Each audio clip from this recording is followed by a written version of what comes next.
আমরা যেদিন Shillong site seeing দেখবার জন্য বেরিয়েছি সেদিন ছিল বুধবার, আর বুধবার শিলং পিক বন্ধ থাকে।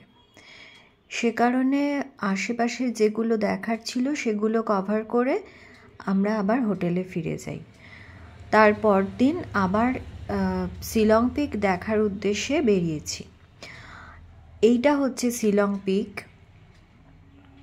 অসাধারণ ভিউ এখান থেকে, পুরো গাঢ় পাহাড় চারদিকে ঘেরা, আর কিছু জনবসতি দেখা যাচ্ছে, ফাঁকা এলাকা, আর দূর দূরান্তের যে পাহাড়ের চূড়াগুলো সেগুলো সবটাই নজরে আসছে।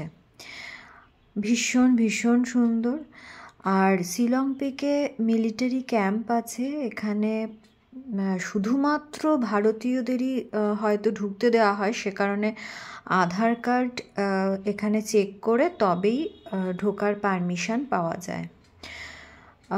অরিজিনাল আধার কার্ড এখানে জমা নিয়ে তারপর আপনার হাতে একটা সময় দিয়ে দেওয়া হয়, আর তবেই আপনি ওখানে প্রবেশ করতে পারবেন। আর শিলং পিকে পাইন গাছের যে জঙ্গল আছে সেখানে ঢুকলে একটা ভীষণ মায়াবী সৌন্দর্য, সেখান থেকে বেরোতে ইচ্ছা করে না। আমরা অনেকটা টাইম ওখানে ঘুরলাম, তারপরে আমরা রওনা দিলাম লাইটলুম ক্যানিয়নের উদ্দেশ্যে। লাইটলুম ক্যানিয়ন একটা বিশাল এলাকা, আর এখানে গভীর খাত রয়েছে। নাম শুনেই বুঝতে পারছেন এখানে বিশাল গভীর একটা গিরিখাত রয়েছে, সেটা দেখার জন্যই আমরা রওনা দিয়েছি।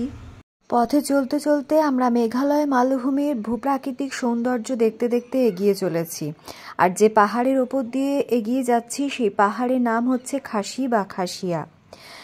ভূগোল বইতে ছোট থেকে পড়েছি আর ম্যাপ দেখেছি, বাংলাদেশের ওই কাঁধের ওপর যে ছোট্ট জায়গাটা সেটা মেঘালয়, আর তার চারপাশে গাঢ় খাসিয়া জয়ন্তিয়া পাহাড়। সেটা সচক্ষে দেখার অনুভূতি অসাধারণ। পথ শেষে আমরা পৌঁছালাম লাইটলুম ক্যানিয়নে। আর এখানে এই ক্যানিয়ন বেশ গভীর, মানে এটার নাম কেন সুইসাইড পয়েন্ট হলো না সেটাই ভাবছিলাম।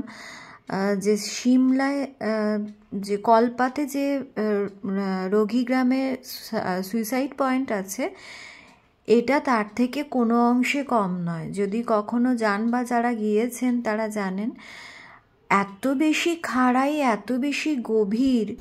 এই যে ধারটা, এখানটা দাঁড়িয়ে ছবিতে ভিডিওতে কিছুতেই বোঝা যাচ্ছে না যে এটা কতটা খাড়াই গিরিখাত। ভীষণ ডিপ, ভীষণ খাড়াই, ধারে দাঁড়ালে ভয় করে রীতিমতো। আর এখানে ভিউটা অসাধারণ।